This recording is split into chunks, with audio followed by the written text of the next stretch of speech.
کیا نیکی اور بدی کی کوئی مستقل اقدار ہے؟ Good and evil are they permanent values?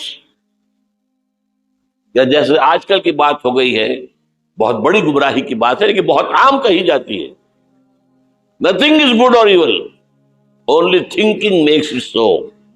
نہ کوئی نیکی نیکی ہے، نہ کوئی بدی بدی ہے، یہ تو ہمارے سوچنے کا انداز ہے، کسی کو نیکی کہہ دیتے، کسی کو بدی نہیں۔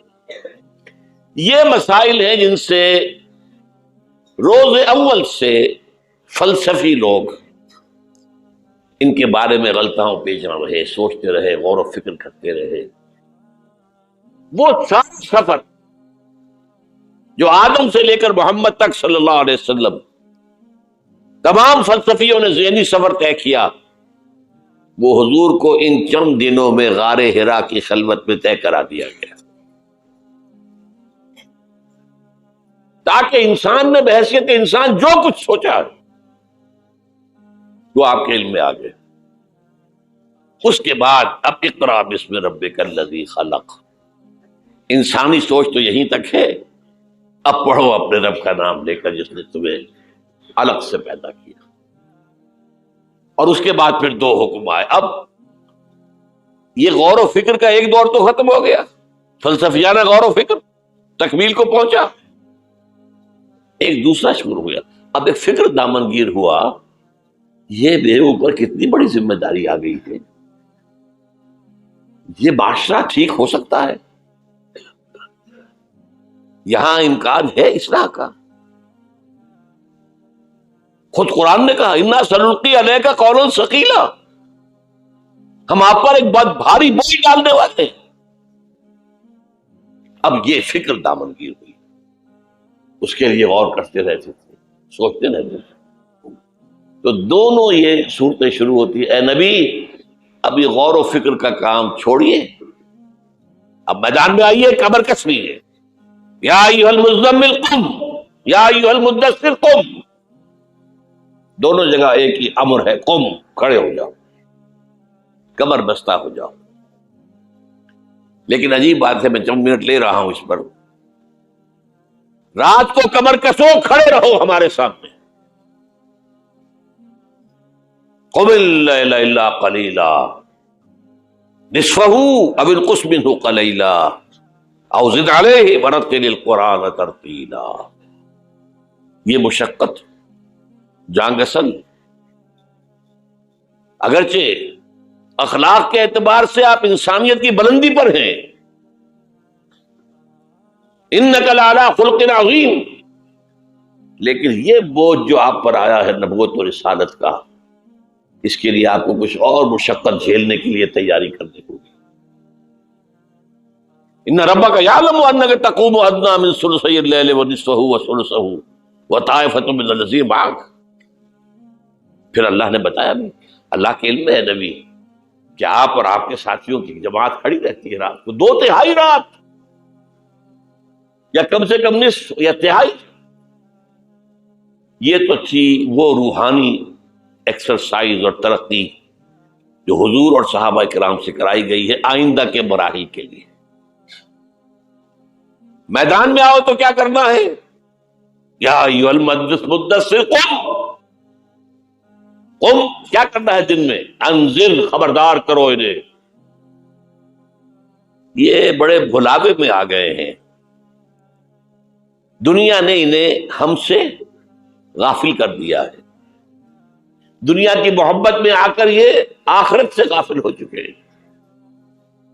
انہیں خبردار کیجئے، زندگی یہی زندگی نہیں ہے، مرنے کے بعد اٹھائے جاؤ گے، پورا حساب کتاب ہوگا زندگی بھر کا اعمال کا، اور اس کے بعد جزا ہوگی یا سزا ہوگی، وَإِنَّهَا لَجَنَّةٌ أَبَدًا أَوْ لَنَارٌ أَبَدًا۔ یہ انذار ہے، خبردار کرنا۔ تو حضور کے بالفعل جو آپ کا مشن ہے، اس میں شروع میں انذار غالب ہے۔ وہ تو اب جب کچھ لوگوں نے تسلیم کیا، کچھ لوگ ایمان لائے، کچھ لوگ قریب آئے، کچھ تربیت میں سے گزر رہے، انہیں بشارت دیتے تھے، تمہارے لیے بشارت ہے، سلام علیکم، یہاں تک کہا گیا ہے نبی یہ جو ہمارے مومن بندے آپ کے پاس آتے ہیں وَخْفِضْ جَنَاحَكَ لِلْمُؤْمِنِينَ، ذرا اپنے کندھوں کے ان کے سامنے جھکا کر رکھا کیجیے، ان پر شفقت کیجیے، ان سے محبت کے ساتھ پیش آئیے، یہ ہمارا تحفہ ہے آپ کے لیے، ہم نے انہیں چنا ہے آپ کے لیے، یہ آپ کے صحابی بنیں گے، انقلاب کے اندر یہی تو دست و بازو ہوں گے۔ ٹھیک ہے ان میں غلام بھی ہیں، ان میں غریب بھی ہیں، ان میں مزدور بھی ہیں، لیکن یہی ہے جو تاریخ کے دھارے کا رخ موڑیں گے۔ پھر بشارت کا دور آیا ہے بعد میں، شروع میں تو انذار ہے۔ یا میرا جی چاہ رہا میں آپ کو حضور کا ایک خطبہ اور سنا دوں انذار ہی کے حوالے سے۔ جب آیت آئی کہ اب انذر عشیرتک الاقربین، اے نبی اب اپنے قریب کے رشتہ داروں کو خبردار کیجیے۔ یہ جو مشن شروع ہوا حضور کا، یہ ہمارے آج کے وائزوں کے مانند نہیں ہے کہ دنیا بھر میں واعظ کہتے پھرتے گھر والوں کی خبر ہی نہیں، اولاد کدھر جا رہی ہے اس کے بارے میں فکر ہی نہیں۔ واعظ بہت بڑے ہیں، چیریٹی بگنز ایٹ ہوم، سب سے پہلے دعوت دیجیے اپنے گھر والوں کو اور اپنے رشتہ داروں کو۔ وانذر عشیرتک الاقربین، تو حضور نے حکم دیا حضرت علی کو رضی اللہ تعالی عنہ، علی ایک دعوت طعام کا بندوبست کرو اور سب بنی ہاشم کو بلا لو۔ بنو ہاشم میں زیادہ قریبی رشتے دار، یہ آپ کو معلوم ہونا چاہیے کہ جیسے ہمارے ہاں ایک قبیلہ ہوتا وٹو قبیلہ، اب وٹو میں مانے کے، لالے کے، شامد کے یہ ہوتے ہیں نا، پھر ان میں خاندان ہوتے ہیں، کوئی شاہ محمد تھا اس کی اولاد جو ہے وہ شامد کے ہو گئی، لالا کوئی ہوگا لالے کے ہو گئے، مانے کے ہو گئے، لیکن ہے سب وٹو۔ اسی طرح مکے میں بسنے والے تھے سب قریش، کوئی جو ہے بنو ہاشم، کوئی بنو امیہ، کوئی بنو علی، کوئی بنو تیم، لیکن سب کے سب کون تھے؟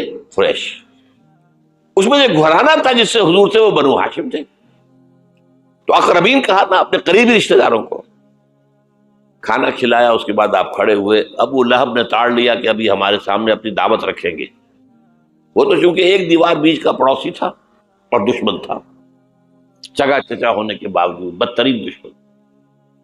اس نے شور مچایا، ہوٹنگ کی، اور کسی نے بات نہیں سنی، اور یہ کوشش ناکام ہو گئی۔ چند دن کا بیچا دے کر آپ نے صلی اللہ علیہ وسلم پھر کہا علی دوبارہ ذرا کھانے کا اہتمام کرو، پھر بلایا، پھر کھانا کھلایا۔ میں کہا کرتا ہوں کہ اب کچھ شرم آ گئی ہوگی کہ 2 دفعہ روٹی کھا لی ہے تو کم سے کم ان کی بات تو سن لو۔ یہ خطبہ جو دیا ہے حضور نے صلی اللہ علیہ وسلم، عظیم ترین خطبہ، جامع ترین خطبہ،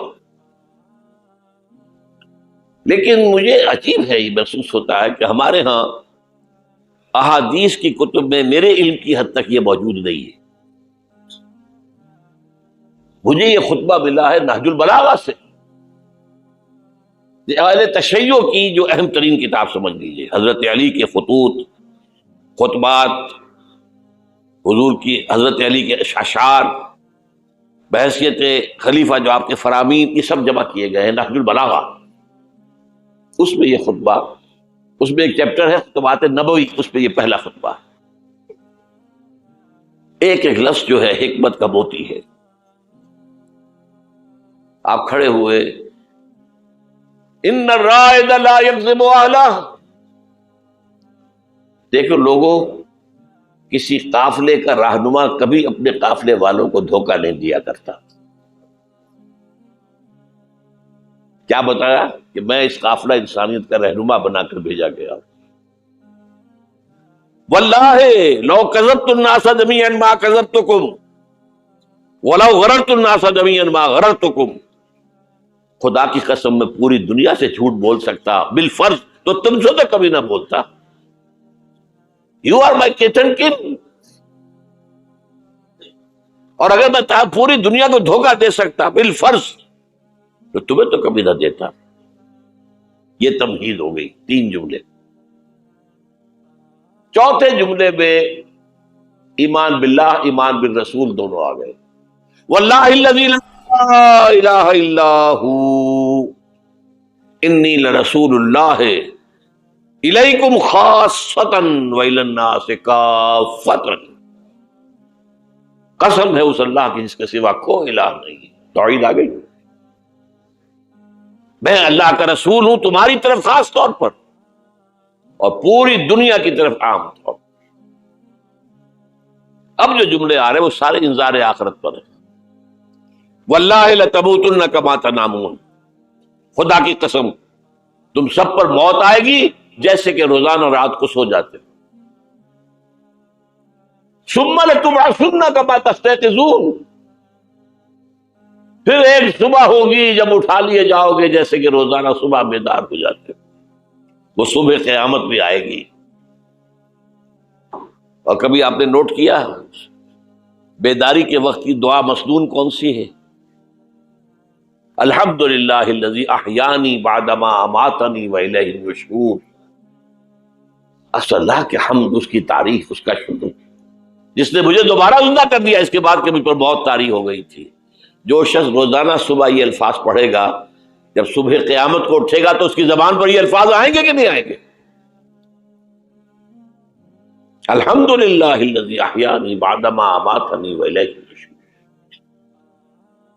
واللہ لتموتن کما تنامون ثم لتبعثن کما تستيقظون ثم لتحسبن بما تعملون. پھر حساب کتاب لیا جائے گا جو کچھ تم کر رہے ہو اس کا. ثم لتجزون، پھر لازماً جزا دی جائے گی. بالاحسان احسانا وبالسوء سوءا. اچھائی کا اچھا بدلہ، برائی کی بری سزا. وَإِنَّهَا لَجَنَّةٌ وَبَدَا أَوْ نَارٌ وَبَدَا. اور وہ کیا ہے؟ یا ہمیشہ ہمیش کے لیے جنت اور یا ہمیشہ ہمیش کے لیے آگ. اللہ اس سے ہمیں بچائے. اب ذرا یہ چند منٹ آپ کے لیے میں نے، اس کے بعد میں آپ کو بتا رہا ہوں کہ میں خوشخبری لے کر آیا ہوں. آپ نے اگر کہیں بینر وغیرہ دیکھے ہوں گے تو اس میں موضوع میرا کیا ہے؟ بعثت محمدی علی صاحب الصلاۃ والسلام. ایک عالمی انقلاب، عالمی اسلامی انقلاب کا پیش خیمہ. خوشخبری یہ ہے ایک عالمی اسلامی انقلاب آ کر رہے گا. پوری دنیا پر اللہ کا دین غالب آ کر رہے گا. یہ خوشخبری ہے. اس خوشخبری کے لیے ایک تو قرآن مجید کے اندر احساسات کیا ہیں. قرآن مجید میں نے آپ کو آیات میں نے بتائی، دو باتیں واضح کرتا ہے. هو الذی ارسل رسولہ بالہدی ودین الحق لیظہرہ علی الدین کلہ. یہ 3 دفعہ الفاظ آئے ہیں قرآن میں. سورہ توبہ، سورہ فتح، سورہ صف. ایک شوشے کا فرق نہیں ہے. اور کسی رسول کے لیے یہ الفاظ نہیں آئے. یہ نوٹ کر دیجیے. میں شاید 2 سال پہلے یہاں آیا تھا تو میں نے تکمیل نبوت اور رسالت پر بات کی تھی. حضور پر نبوت صرف ختم نہیں ہوئی ہے، مکمل ہوئی ہے. اور آپ کی فضیلت کی بنیاد یہ ہے کہ مکمل ہوئی ہے. محض ختم نبوت میں فضیلت کا پہلو کون سا ہے؟ ایک چیز پہلے تھی اب نہیں ہے، فضیلت کا ایک ہے. سوچ رہے ہیں؟ کامل ہوئی نبوت، کامل ہوئی رسالت. یہ تکمیل نبوت و رسالت، یہ اساس ہے فضیلت محمدی کی صلی اللہ علیہ وسلم. نبوت کا کمال کیا ہے؟ ہدایت کامل ہو گئی قرآن میں، اسی لیے اس کی حفاظت کا ذمہ اللہ نے لیا. تورات کا تو نہیں لیا، حالانکہ قرآن کہتا ہے انا انزلنا التوراۃ فیہا ھدی و نور. تورات بھی ہم نے نازل کی تھی، اس میں ہدایت بھی تھی، نور بھی تھا. ابھی ہدایت کامل نہیں تھی، ابھی انٹرم پیریڈ کے لیے ہدایات تھیں. دی 10 کمانڈمنٹس، یہ مشہور ہے لفظ ہدایات. نمبر 2، دین غالب ہوا، کامل ہوا. الیوم اکملت لکم دینکم واتممت علیکم نعمتی. ورضیت لکم الاسلام دینا. تکمیل ہدایت قرآن میں، تکلیم نظام حق دین حق میں. تکمیل رسالت آپ نے صرف دین حق کی تبلیغ نہیں کی، اس کو قائم کر کے دکھایا ہے. اور تکمیل رسالت آپ پہلے اور آخری رسول ہیں اللہ کے، جو پوری نوع انسانی کے لیے بھیجے گئے. پہلے ہر رسول اپنی قوم کی طرف آتا تھا. وَإِلَىٰ عَادٍ أَخَاهُمْ هُودًا وَإِلَىٰ ثَمُودَ أَخَاهُمْ صَالِحًا وَإِلَىٰ مَدْيَنَ أَخَاهُمْ شُعَيْبًا إِنَّا أَرْسَلْنَا نُوحًا إِلَىٰ قَوْمِهِ. حضرت مسیح بھی رسولاً إِلَىٰ بنی اسرائیل، پوری نوع انسانی کے لیے نہیں آئے تھے. واحد اللہ کے رسول پہلے اور آخری وہ محمد ہیں صلی اللہ علیہ وسلم، جو پوری نوع انسانی کے لیے بھیجے گئے. اس کے لیے میں نے آپ کو یہ 5 مقامات پر آیا قرآن میں، الفاظ مختلف ہیں. وہ تینوں ایک جگہ پر ایک ہی الفاظ میں آئے ہیں، تین جگہ پر، یہ ذرا مختلف ہے. وَمَا أَرْسَلْنَاكَ إِلَّا كَافَّةً لِلنَّاسِ بَشِيرًا وَنَذِيرًا. ہم نے نہیں بھیجا ہے نبی آپ کو مگر تمام انسانوں کے لیے بشیر اور نذیر بنا کر. وَمَا أَرْسَلْنَاكَ إِلَّا رَحْمَةً لِلْعَالَمِينَ. اور نہیں بھیجا ہے آپ کو مگر تمام جہانوں کے لیے رحمت بنا کر. اور اے نبی کہہ دو، یا ایھا الناس انی رسول اللہ الیکم جمیعا، میں تم سب کی طرف اللہ کا رسول بن کر آیا ہوں. وہ میں نے خطبہ سنایا، اس کے اندر بھی موجود ہے، پہلے دن سے موجود ہے. پہلے دن سے حضور پر بات واضح تھی. یہ آیتیں تو بعد میں نازل ہوئی ہے. واللہ الذی لا الہ الا ھو انی لرسول اللہ الیکم خاصۃ وإلی الناس کافۃ. اب نتیجہ نکالیے اس کا صغرا کبرا. حضور کو بھیجا دین کے غلبے کے لیے، بھیجا پوری نوع انسانی کے لیے. تو جب تک پوری نوع انسانی پر اللہ کا دین غالب نہ ہو، کیا حضور کا مقصد بعثت مکمل ہو گیا؟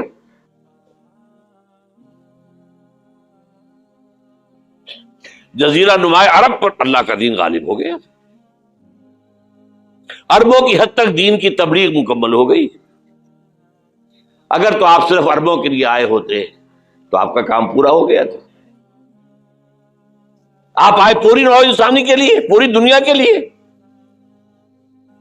تو پھر اقبال کے لفظ میں سنیے، وقت فرصت ہے کہاں، کام ابھی باقی ہے، نور توحید کا اتمام ابھی باقی ہے. تو پوری دنیا جب تک اس نور توحید سے جگمگا نہ اٹھے، پوری دنیا جب تک نور رسالت سے منور نہ ہو جائے، اس وقت تک وقت فرصت ہے کہاں، کام ابھی باقی ہے.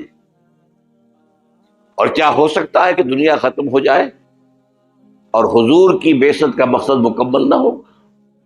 ناممکن. تو قرآن سے ثابت ہوا کہ ایک عالمگیر اسلامی انقلاب آ کر جیسے حضور کے دست مبارک سے اور آپ کے حیات طیبہ کے دوران جزیرہ نماء عرب میں ایک اسلامی انقلاب آیا. اب اس میں حضور کی طرف سے حدیث سے سنیے. ایک حدیث ہے، بڑی پیاری حدیث ہے. حضور نے اپنے دور سے لے کر اور قیامت تک 5 ادوار کا ذکر کیا ہے. مجھے یاد نہیں رہا، ہم نے ان حدیثوں کو ایک 4 ورقے کی شکل میں بہت عام کیا ہے، لاکھوں کی تعداد میں شائع کیا ہے. میرا خیال تھا کہ میں لے آؤں گا یہاں بھی آپ کے لیے تحفے کے طور پر، بھول گیا. یہ حدیث جو ہے حضرت نعمان ابن بشیر سے ہے رضی اللہ تعالیٰ عنہ، اور مسند احمد ابن حنبل میں ہے رحمت اللہ علیہ. حضرت نعمان ابن بشیر فرماتے حضور نے ارشاد فرمایا، تکون النبوۃ فیکم ما شاء اللہ ان تکون. لوگوں دیکھو، نبوت تمہارے مابین رہے گی جب تک اللہ چاہے گا کہ رہے. ثم یرفع اللہ اذا شاء یرفعها، پھر جب اللہ چاہے گا اسے اٹھا لے گا. کیا مطلب؟ میں رہوں گا تمہارے مابین جب تک اللہ چاہے گا، پھر جب اللہ مجھے اپنے پاس بلا لے گا، میری وفات ہو جائے گی تو دور نبوت ختم ہو جائے گی. ثم تکون خلافۃ علی منہاج النبوہ، پھر ایک دور ہوگا خلافت، لیکن نبوت کے نقش قدم پر، بالکل نقش قدم پر، ڈٹو، کاربن کاپی، کوئی فرق نہیں ہوگا، بال برابر نہیں. اس کو ہم کہتے ہیں خلافت راشدہ. حدیث میں ہے خلافت علی منہاج النبوہ، فتکون ما شاء اللہ ان تکون، وہ بھی رہے گا جب تک اللہ چاہے گا. ثم یرفع اللہ اذا شاء یرفع، جب اللہ چاہے گا اسے بھی اٹھا لے گا. پھر تیسرا دور آئے گا، ثم یکون ملکا عاضا، پھر ایک کاٹ کھانے والی ملوکیت کا دور آئے گا. بادشاہت، ملوکیت، کاٹ کھانے والی، ظالم. یہ دور ملوکیت ہے. بنو امیہ، بنو عباس، یہ خلفاء نہیں تھے، بادشاہ تھے. یہ ملوکیت تھی. واقعہ کربلا کب ہوا؟ انہی کے دور میں ہوا نا. واقعہ ہررا کب ہوا؟ انہی کے دور میں ہوا. 3 دن تک مدینے کو مباح کر دیا گیا فوجیوں پر، لوٹو جس کو چاہو، ریپ جسے چاہو، مدینہ. یہ ہماری تاریخ کے واقعات ہیں.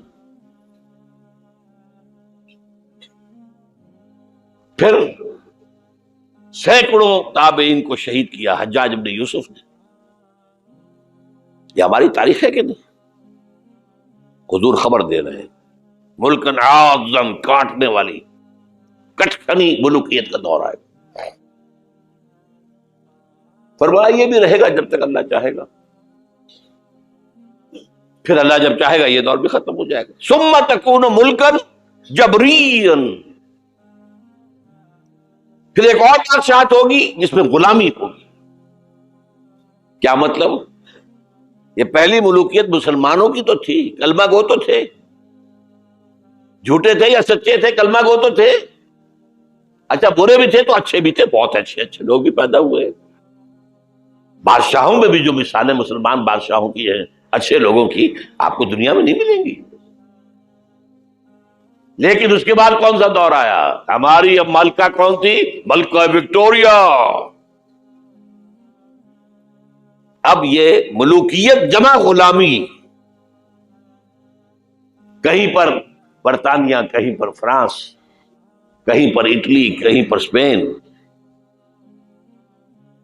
پورا عالم اسلام، کولونیلزم جسے آپ کہتے ہیں، یورپی استعمار جسے آپ کہتے ہیں، ملکن جبرین. لیکن جو خوشخبری ہے وہ کیا ہے؟ ثم تکون خلافۃ علی منہاج النبوہ، پھر اس کے بعد دور آئے گا خلافت علی منہاج النبوت کا. یہ خوشخبری ہے. آج تاریخ کا قافلہ کہاں کھڑا ہے نوٹ کر لیجئے. وہ ملکن جبرین براہ راست ختم ہو چکی ہے. انگریز گیا، فرانسیسی گئے، ولندیزی گئے، ڈچ گئے، اسپینیئرز گئے، اطالوی گئے، سب گئے. عالم اسلام آزاد ہو گیا نا. لیکن بائی پراکسی انہی کی حکومت جاری ہے ابھی، انہی کے ذہنی غلام، انہی کے تہذیبی شاگرد، انہی کے غلام، انہی کے ایجنٹ آج پورے عالم اسلام پر حکمران. صرف یہ کہ پہلے وہ براہ راست حکومت کر رہے تھے، اب بائی پراکسی کر رہے ہیں. اپنے دور میں تعلیم دے کر ایسے لوگ پیدا کر گئے جن کی چمڑیاں تو کالی رہ گئیں، اندر سے یورپین ہو گئے. اور بیکاروں نے یہی کہا تھا، ہم جو نظام تعلیم یہاں بنا رہے ہیں اس کے نتیجے میں ہندوستان کے لوگوں کی چمڑی کی رنگت تو نہیں بدلے گی، لیکن اندر سے وہ بالکل بدل جائے گا. انہی کے غلام ہیں، انہی کی تہذیب، انہی کی عریانی، انہی کی بے حیائی، انہی کی بے شرمی. یہ دور انٹرم پیریڈ ہے. چوتھا دور ختم ہوا ہے، 5واں آیا نہیں ہے. لیکن پانچواں زیادہ دور نہیں ہے. یہ دور آئے گا. پہلی بات تو یہ کہ آئے گا، اس میں میں نے قرآن سے بھی ثابت کر دیا، حدیث سے بھی ثابت کر دیا. اس میں جو شک کرے میرے نزدیک اس کے ایمان میں شک ہے. اچھا اب جب آئے گا تو کس شان سے آئے گا؟ اب جب آئے گا گلوبل ہوگا. ویسے بھی اب دنیا گلوبلائز ہو چکی ہے. آج تو آپ کہتے ہیں دنیا کیا ہے؟ It's a global village. اب جو نظام بھی ہوگا گلوبل ہوگا. اب اس میں دو حدیثیں آپ سن لیجئے. اب جب خلافت اللہ بن حاج النبوت آئے گی تو وہ کسی ایک علاقے کے اندر محدود نہیں ہوگی. حضرت ثوبان رضی اللہ تعالیٰ عنہ حضور کے ایک غلام تھے جنہیں آپ نے آزاد کر دیا تھا. انہیں عربی میں کہتے مولا. ان ثوبان مولا رسول اللہ صلی اللہ علیہ وسلم. انہی کے ذہنی غلام، انہی کے تہذیبی شاگرد، انہی کے غلام، انہی کے ایجنٹ آج پورے عالم اسلام پر حکمران. صرف یہ کہ پہلے وہ براہ راست حکومت کر رہے تھے، اب بائی پراکسی کر رہے ہیں. اپنے دور میں تعلیم دے کر ایسے لوگ پیدا کر گئے جن کی چمڑیاں تو کالی رہ گئیں، اندر سے یورپین ہو گئے. اور بیکاروں نے یہی کہا تھا ہم جو نظام تعلیم یہاں بنا رہے ہیں اس کے نتیجے میں ہندوستان کے لوگوں کی چمڑی کی رنگت تو نہیں بدلے گی لیکن اندر سے وہ بالکل بدل جائے گا. انہی کے غلام ہیں، انہی کی تہذیب، انہی کی عریانی، انہی کی بے حیائی، انہی کی بے شرمی. یہ دور انٹرم پیریڈ ہے. چوتھا دور ختم ہوا ہے، پانچواں آیا نہیں ہے، لیکن پانچواں زیادہ دور نہیں ہے. یہ دور آئے گا. پہلی بات تو یہ کہ آئے گا، اس میں میں نے قرآن سے بھی ثابت کر دیا، حدیث سے بھی ثابت کر دیا. اس میں جو شک کرے میرے نزدیک اس کے ایمان میں شک ہے. اچھا اب جب آئے گا تو کس شان سے آئے گا؟ اب جب آئے گا گلوبل ہوگا. ویسے بھی اب دنیا گلوبلائز ہو چکی ہے. آج تو آپ کہتے ہیں دنیا کیا ہے؟ It's a global village. اب جو نظام بھی ہوگا گلوبل ہوگا. اب اس میں دو حدیثیں آپ سن لیجئے. اب جب خلافت اللہ بن حاج النبوت آئے گی تو وہ کسی ایک علاقے کے اندر محدود نہیں ہوگی. حضرت ثوبان رضی اللہ تعالیٰ عنہ حضور کے ایک غلام تھے جنہیں آپ نے آزاد کر دیا تھا. انہیں عربی میں کہتے مولا. ان ثوبان مولا رسول اللہ صلی اللہ علیہ وسلم. یہ مولا کا لفظ عجیب ہے. آقا بھی مولا ہوتا ہے، غلام آزاد ہو جائے وہ مولا ہے. حالی موالی، موالی جو بنا ہے لفظ. بہرحال ان ثوبان مولا رسول اللہ صلی اللہ علیہ وسلم قال، حضور نے فرمایا صلی اللہ علیہ وسلم، قال النبی صلی اللہ علیہ وسلم ان اللہ زوالی الارض، اللہ نے میرے لیے ساری زمین کو لپیٹ دیا. فرائے تو مشارقہا و مغاربہا، میں نے سارے مشرق دیکھ لیے، سارے مغرب دیکھ لیے. اب اس کو نہ سوچیے کیسے دیکھ لیے ہوں گے، زمین تو گول ہے، لپٹی کیسے ہوگی. یہ معاملہ اللہ کا اس کے رسول کے مابین. اللہ اپنے رسولوں کو جو مشاہدات کراتا ہے وہ ہماری سمجھ سے بالاتر ہے. ہمیں شب معراج کی سمجھ کیسے آئے گی؟ فَأَوْلَىٰ إِلَىٰ عَبْدِهِ مَا أَوْحَىٰ، ہمیں کیا پتا کیا راز و نیاز کی باتیں ہوئی تھی، ہمیں کیا اندازہ. بہرحال حضور فرماتے ان اللہ زوالی الارض، زمین لپیٹ دی. فرائے تو مشارقہا و مغاربہا، میں نے سارے مشرق دیکھ لیے، سارے مغرب دیکھ لیے. وَإِنَّ أُمَّتِي سَيَبْلُغُ مُلْكُهَا مَا ذُوِّيَ لِي مِنْهَا، سنو میری امت کی حکومت ان تمام علاقوں پر قائم ہوگی جو مجھے زمین کو لپیٹ کر دکھا دیے گئے. کوئی شک ہے؟ اگر شک ہو تو اپنے ایمان کی خیر بنائیے. یہ روایت صحیح مسلم کی ہے. صحیحین کی روایت جو ہے وہ تو سب سے ٹاپ. دوسری حدیث مقداد ابن الاسود رضی اللہ تعالیٰ عنہ سے، وہ فرماتے ہیں کہ حضور نے فرمایا لا يبقى على ظهر الارض بيت وبر ولا بدر الا ادخله الله كلمة الاسلام. اس زمین پر نہ کوئی گھر بچے گا اینٹ گارے کا بنا ہوا، نہ کوئی خیمہ ہوگا جو بالوں کے کمبلوں سے بنا ہوا ہو، مگر یہ کہ اس میں اللہ کلمہ اسلام کو داخل کر کے رہے گا. بعز عزیز او ذل ذلیل، یا تو کسی باعزت کے اعزاز کے ساتھ وہ ایمان خود قبول کرے گا، اسلام اس کے اندر داخل ہوگا، اس کا بھی اعزاز ہوگا. وَلِلَّهِ الْعِزَّةُ وَلِرَسُولِهِ وَلِلْمُؤْمِنِينَ وَلَكِنَّ الْمُنَافِقِينَ لَا يَعْلَمُونَ. اور جو نہیں اسلام قبول کرے گا اسے نیچے ہو کر رہنا پڑے گا. یؤتُوا الْجِزْیَۃَ عَن یَدٍ وَهُمْ صَاغِرُونَ، انہیں اسلام کی سپریمیسی قبول کرنی پڑے گی. کوئی گھر نہیں بچے گا جس میں کہ اللہ کا کلمہ داخل نہ ہو جائے. حضرت مقداد کہتے ہیں پھر میں نے اپنے دل میں کہا وَيَكُونُ الدِّينُ كُلُّهُ لِلَّهِ، یہ جو سورہ انفال میں الفاظ آئے ہیں دین کل کا کل اللہ کے لیے ہو جائے تب تو یہ ہو جائے گا. تو اس خوشخبری کو سامنے رکھیے. حضور کا مقصد بعثت غلبہ دین، بھیجا گیا پوری نوع انسانی کے لیے. تکمیل اس وقت ہوگی جب پورے عالم انسانیت پر دین کا غلبہ ہو جائے، جیسے 1400 برس قبل عرب میں ہو گیا، اور یہ ہو کر رہے گا. اس کی خبر 5 ادوار کے اعتبار سے حضور نے دے دی. اس کے گلوبل ہونے کی حضور نے 2 حدیثیں میں نے آپ کے سامنے رکھ دی، ہمیشہ وہ ہوگا. اور آج دنیا ادھر جا رہی ہے، اور دنیا کو ہے پھر مار کا روح و بدل پیش. تہذیب نے پھر اپنے درندوں کو ابھارا. اللہ کو پابر دیے مومن پہ بھروسہ، ابلیس کو یورپ کی مشینوں کا سہارا. امریکہ مشینوں کے بل پر کھڑا ہوا ہے، اس کی تہذیب ختم ہو چکی ہے.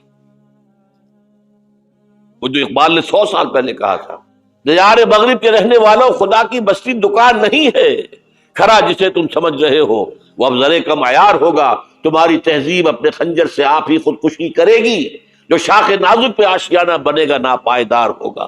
اور آج کیا ہوا ہے وہاں؟ صدر امریکہ فرماتا ہے، کلنٹن جو اس کا آخری state of the union address تھا آخری، القریب امریکی قوم کی اکثریت حرام زادوں پر مشتمل ہوگی. اس کے الفاظ کیا ہیں؟ Born without any wedlock, کوئی شادی کا بندھن نہیں ہے ماں باپ میں، بچے پیدا ہو رہے ہیں. ان کو آپ کیا کہتے ہیں؟ حرامی. اب لوگوں کی اکثریت کو پتہ ہی نہیں ہمارا باپ کون تھا، جانتے ہی نہیں.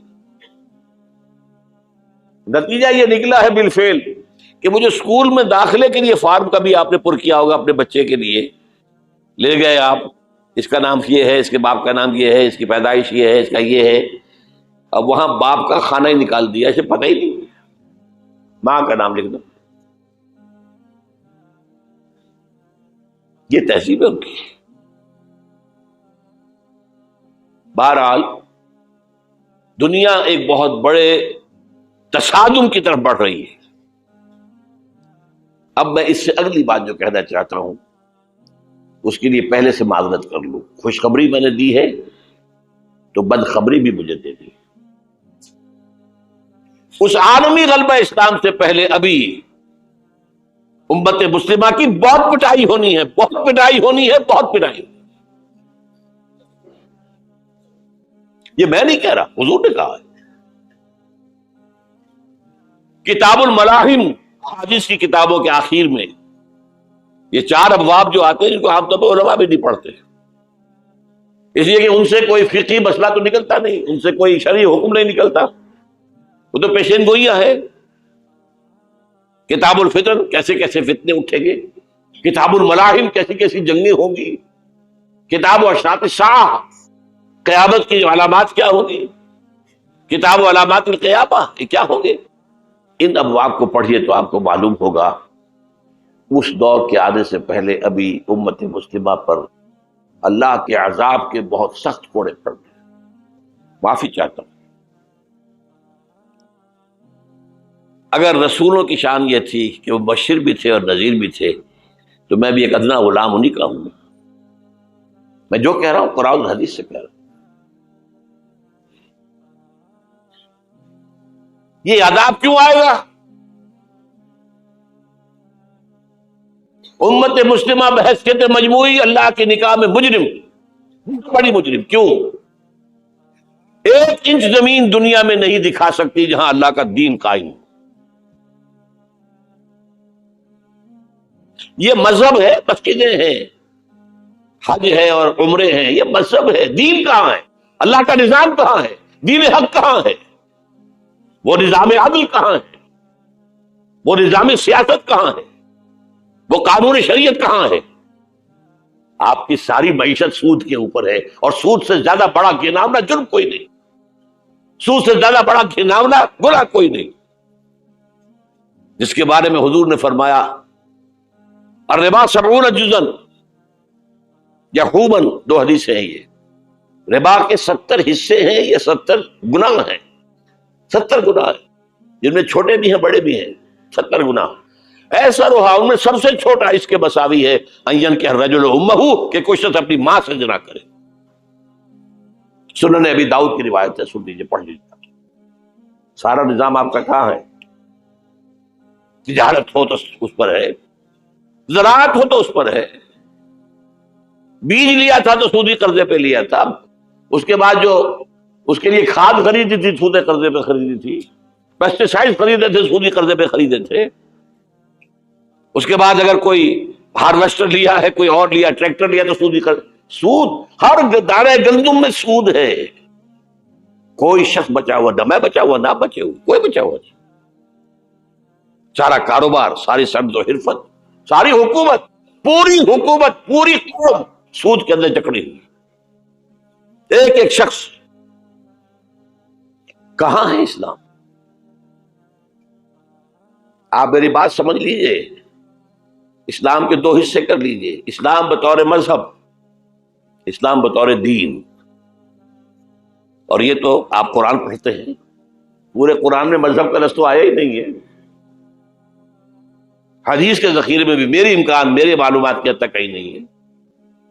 یہ مذہب تو ہمارے یہاں استعمال ہوتا تھا فقہوں کے لیے، مذہب حنفی، مذہب مالکی، مذہب شافعی، مذہب حنبلی، اب ایک مذہب سلفی اہل حدیث حضرات کا ہو گیا ہے، مذہب ظاہری، بعض مذہب جعفری، یہ فقہ کے لیے تھا۔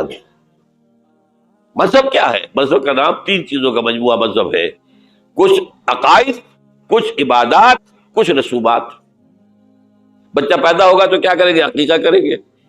کوئی فوت ہوگا تو کیا کریں گے؟ جنازہ پڑھائیں گے، کفن دفن کریں گے۔ شادی ہوگی تو کیا کریں گے؟ ایجاب و قبول ہوگا، ولیمہ ہوگا۔ یہ رسومات ہے۔ دین یہ نہیں ہے، دین ہے اللہ کا دین، اللہ کا نظام، اللہ کا قانون۔ وَمَن لَّمْ يَحْكُم بِمَا أَنزَلَ اللَّهُ فَأُولَٰئِكَ هُمُ الْكَافِرُونَ، جو اللہ کی اتاری ہوئی شریعت کے مطابق فیصلے نہ کرے وہی تو کافر ہے۔ میں اور آپ کون ہیں؟ برا نہ مانیے، فیس دی فیکٹس۔ اور یہ فتویٰ کس کا ہے؟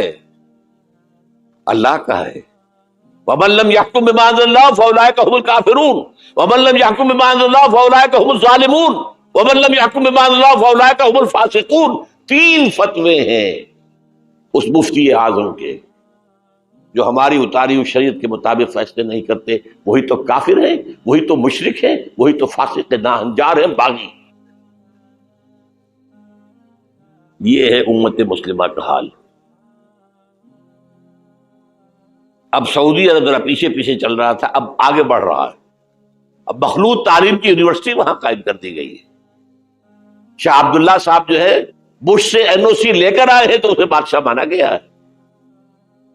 امریکہ کے غلام بکے، سولڈ، اور وہی کیا سب سارے کے سارے ہمارا وہ شخص خبیث جو ہمیں اس جنگ میں امریکہ کے کا جو ہے اعلی کار بنا کر دفع ہو گیا یہاں سے، اور اس کے نتیجے میں آج ہمارے ہاں ساری بدامنی ہے. یہ کیوں ہو رہا ہے؟ جنگ تو امریکہ کی ہے.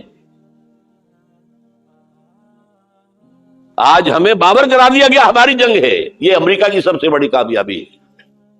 ہماری جنگ کیسے ہے بھائی؟ یہ جنگ 2001 میں شروع ہوئی تھی. سب سے پہلے حملہ افغانستان میں کیا گیا تھا. ہم سے مدد مانگی تھی کہ ہماری مدد نہیں کرو گے تو ہمارے دشمن ہو. تو جنگ ان کی تھی کہ ہماری تھی؟ ہماری جنگ ہوتی تو ہم مدد مانگتے کسی سے. نہ کوئی جرم ثابت تھا اسامہ کا، نہ کوئی جرم ثابت تھا طالبان کا. جرم ایک ہی ہوا تھا کہ کچھ شریعت محمدی نمایاں ہو رہی تھی، اس کی برکات کا ظہور ہو رہا تھا. 90% عراق کے اندر امن قائم ہو گیا. یہ بات کہی اقبال نے 1936 میں. ان کی آخری نظموں میں سے ہے ابلیس کی وجہ سے شورا. اس میں ابلیس کہتا ہے کہ نہ مجھے جمہوریت سے کوئی ڈر ہے، میرا اپنا بنایا ہوا نظام ہے، وہی شیطانی نظام ہے. یہ ہم نے خود شاہی کو پہنایا جمہوری لباس. جب ذرا آدم ہوا ہے خود شناس و خود نگر. نہ اشتراکیت سے مجھے کوئی ڈر ہے، کب ڈرا سکتے ہیں مجھ کو اشتراکی کوچا گرد. یہ پریشان روزگار آشفتہ بغض آشفتہ ہوں ہے، اگر کوئی ڈر خطر مجھ کو تو اس امت سے ہے. اس کی خاکستر میں ہے اب تک شرار آرزو. اس کے انگارے اوپر سے اس کے اوپر راکھ آ گئی ہے، نظر نہیں آ رہا، اندر آگ دہک رہی ہے. ان کے دلوں کے اندر آگ دہک رہی ہے. عصر حاضر کے تقاضاؤں سے ہے، لیکن یہ خوف ہو نہ جائے آشکارا شر پیغمبر کہیں. وہ شر پیغمبر ابھر کر افغانستان میں سامنے آ رہا تھا. بلینز آف ڈالرز جو ہے امریکہ دیتا ہے افغانستان میں. افیون کی کاشت بند نہیں ہوتی، اور ملا عمر کا ایک حکم اور کاشت زیرو ہو گئی. انہوں نے کہا یہ تو ہمارے لیے انتہائی بڑا خطرہ ہے. یہ نظام اگر ظاہر ہو گیا دنیا پر، اگر یہ ابھی کلی ہے، کھل گئی، پھول بن گئی تو کیا ہوگا؟ یہ شیطنت ختم ہو جائے گی. اس لیے تہس نہس کیا افغانستان. وہ جنگ ہے. اب وہاں سے جو لوگ بھاگ کر آ گئے تھے ہمارے قبائلی علاقوں میں آ کر آباد ہو گئے، کیونکہ خود امریکہ نے کرایا تھا انہیں. جب روس کے خلاف جنگ ہو رہی تھی تو جہاد جہاد جہاد کا غلغلہ بلند کر کے یہ اسامہ ابن لادن خود امریکہ کا ایجنٹ تھا اس وقت. عمر عبد الرحمان امریکہ کا ایجنٹ تھا. ایک اور ایجنٹ کس کام کے لیے تھے؟ عبداللہ اعظم. یعنی وہ لے کر آ رہے تھے مسلمانوں کو، مجاہدین کو. وہ روس کے ساتھ کام کر رہے تھے کہ یہاں اسلام آئے گا، اس جہاد کے نتیجے میں اسلامی ریاست قائم ہوگی، اسلام کا غلبہ ہو جائے گا. آؤ آؤ آؤ. امریکہ نے اپنا کام نکلوایا، اپنے دشمن کا تہس نہس کرایا، پھر بھاگ گیا. اور اب ان کے خلاف اور ہمارے لوگوں نے پکڑ پکڑ کر لوگ دیے ہیں، پیسے کمائے ہیں، ارب ڈالر لیے ہیں. ایک ایک کے سر کی قیمت کہاں گئی؟ وہ جو آئی تھی کہاں گئی؟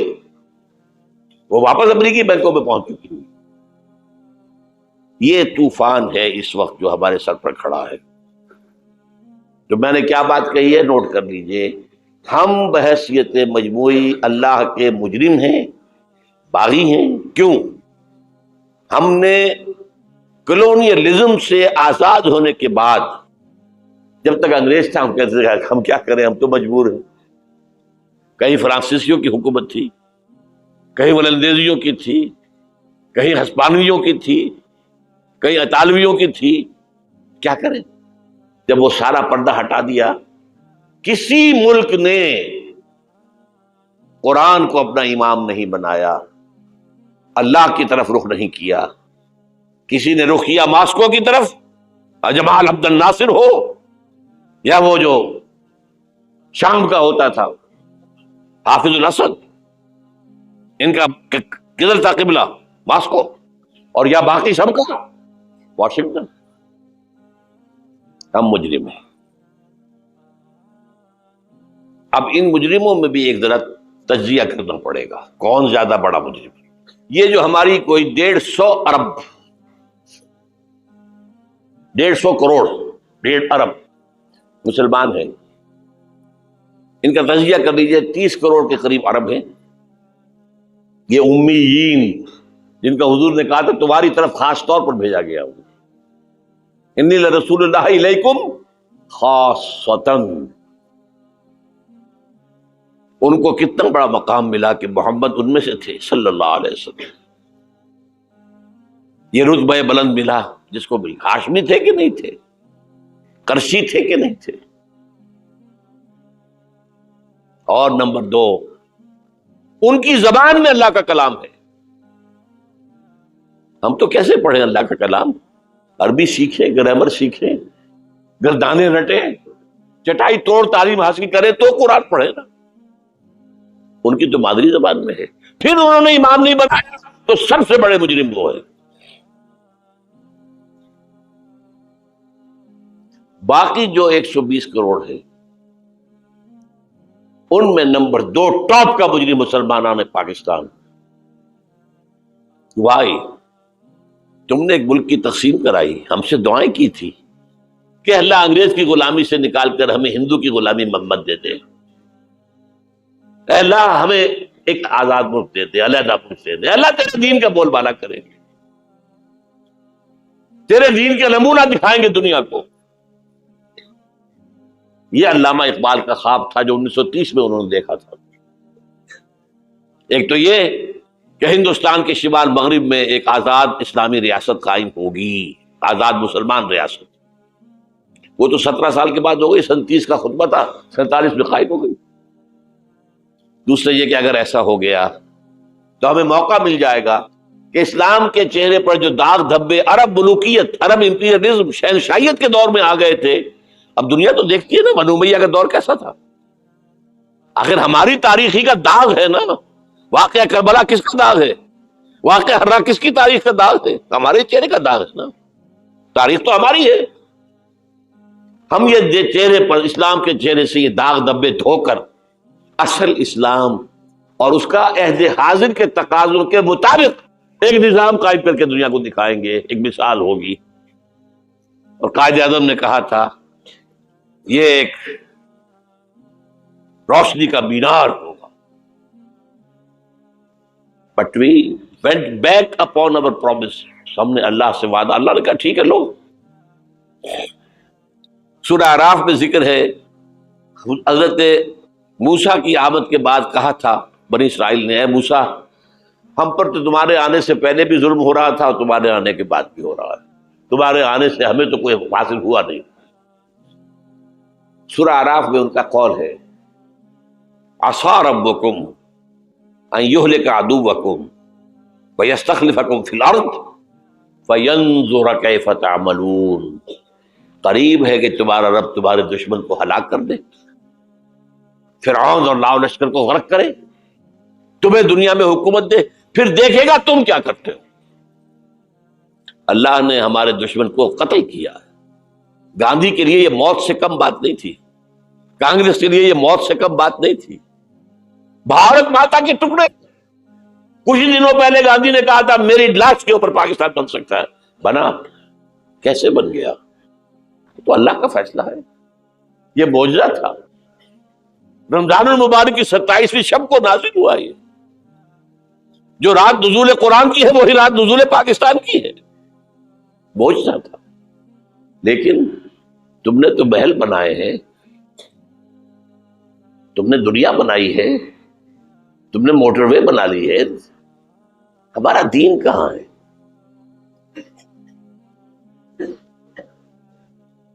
ہمارا دین کہاں ہے؟ نمبر 2 مجرم ہم، باقی نمبر 3 پہ جائیں گے۔ اب نوٹ کر لیجئے، یہ کتابیں اگر آپ پڑھنا چاہیں تو کتاب الملاحم میں پڑھیے۔ بدترین عذاب عربوں پر آیا کھڑا ہے، سروں پر تنا ہوا ہے، بدترین۔ ایسی جنگ ہونی ہے الملحمۃ العظمیٰ، جس کو کہ میں بھی آپ کے گواہی پیش کر دوں گا، جسے کہا گیا ہے دی لاسٹ کروسیڈ۔ بش نے بھی کروسیڈ کا لفظ بول دیا تھا، پھر واپس لیا اس نے، نکل جاتی ہے جس کے منہ سے سچی بات مستی میں۔ فقیہ مصلحت بین سے وہ رندے بادہ خار اچھا، کروسیڈ کہہ کر پھر واپس گیا۔ یہ کروسیڈ، اس کے اوپر جس قدر نقصان ہونا ہے عربوں کا، گریٹر اسرائیل بنے گا، یہ عراق، شام، اردن، سعودی عرب کا کچھ شمالی علاقہ، ترکی کا جنوبی علاقہ، مصر کا صحرائے سینا، اور اس کے ساتھ ہی جو بہترین اس کا زرخیز ترین علاقہ ڈیلٹا آف نائل، یہ سب یہودیوں کے قبضے میں جائیں گے۔ اس کو حدیث میں کہا گیا الملحمۃ العظمی۔ عیسائی 80 علم لے کر ہے مسلمانوں تم پر حملہ آور ہوں گے، اور ہر علم کے نیچے 12,000 فوج ہوگی، 9.5 لاکھ فوج۔ یہ نیٹو کی تیاری کس کے لیے ہو رہی ہے؟ جب یو ایس ایس آر کا خاتمہ ہوا تو پوچھا گیا تھا نیٹو چیف سے، اب کس لیے؟ تمہارا وہ دشمن تو ختم ہو گیا، اب ہمیں اسلامک فنڈامنٹلزم سے نمٹنا ہے۔ وہ جانتے ہیں خطرہ یہی ہے، اب اسلام ابھر سکتا ہے، مسلمانوں کے سینوں کے اندر وہ آگ ہے، اوپر خاکستر آ گیا ہے، تم پہ اٹھانا بیٹھنا، یہ اندر تو انگارا ہے، اوپر سے راکھ ہے، اسے دھوکہ نہ کھا جانا ان کے دلوں کے اندر۔ اور بش نے کہا تھا مسلمان چاہتے ہیں کہ ہسپانیہ سے لے کر انڈونیشیا تک نظام خلافت قائم کریں، اور میں حیران ہوا تھا کہ اس کمبخت کو ہسپانیہ کا خیال کیسے آ گیا؟ ہمیں تو کبھی آتا ہی نہیں، اب ہم تو بھول گئے، وہ تو 500 برس پرانی بات ہے جبکہ وہاں سے ہمیں نکال دیا گیا تھا۔ اگرچہ اقبال نے کہا تھا ہے ارض فلسطین پہ یہودی کا اگر حق، ہسپانیہ پر حق نہیں کیوں اہل عرب کا؟ ہسپانیہ میں تو 800 سال حکومت کی مسلمانوں نے، اور ابھی 500 برس سے گزرے ہیں نا۔ یہودی تو ارض مقدس سے 2000 سال نکالے گئے، انہیں لا کے آباد کیا گیا، عربوں کے سینے میں خنجر بھونک دیا گیا۔ وہ چھوٹا سا ملک جو چاہتا کرتا، کوئی پوچھنے والا نہیں۔ امریکہ جیسے اپنے بیٹے کی حفاظت کرے ویسے کرتا ہے اس کی۔ اور حضور نے فرمایا ہے وہ جنگ جب ہوگی تو ایک باپ کے اگر 100 بیٹے ہوں گے تو 99 ختم ہو جائیں گے، ایک بچے گا۔ یہ حدیث ہے، حدیث صحیح۔ اور آپ نے فرمایا ویل للعرب من شر قد اقترب، عربوں کے لیے ہلاکت ہے، عربوں کے لیے بربادی ہے اس شر سے جو قریب آ چکی۔ اور آج جس طرح انہوں نے ان کی تہذیب کو اختیار کر لیا ہے، دبئی جا کر دیکھیے، بدترین مغربی معاشرہ جو ہے وہ دبئی کے اندر ہم نے قائم کر کے دکھا دیا۔ اب سعودی عرب اس راستے پر بڑھ رہا ہے۔ اور اس کے بعد نمبر 2 پر جو ہے ہم پاکستانی ہیں، لیکن میں اس کے وہ پہلی بات جو کہہ رہا ہوں وہ تو یقینی ہے، اس میں تو احادیث صحیحہ موجود ہے۔ اگرچہ اس کے بعد پانسا پلٹے گا، پھر حضرت مہدی کا ظہور ہوگا، حضرت عیسیٰ کا نزول ہوگا، اور وہ گریٹر اسرائیل گریٹر گریو یارڈ بنے گا یہودیوں کا، ایک ایک یہودی قتل ہوگا اور دفن ہوگا۔ یہ بات میں ہونا ہے، میں پہلی بات پرچ کر رہا ہوں۔ وہ پانسا پلٹے گا جب پلٹے گا، ابھی جو سامنے ہے وہ کیا ہے؟ جس ملحمۃ العظمی کہا حضور نے، جسے آرمگیڈون کہتے ہیں عیسائی۔ آرمگیڈون کی اگر کہیں جا کر آپ دیکھیں گے، آپ ڈکشنری میں مانی تو کیا لکھا ہے؟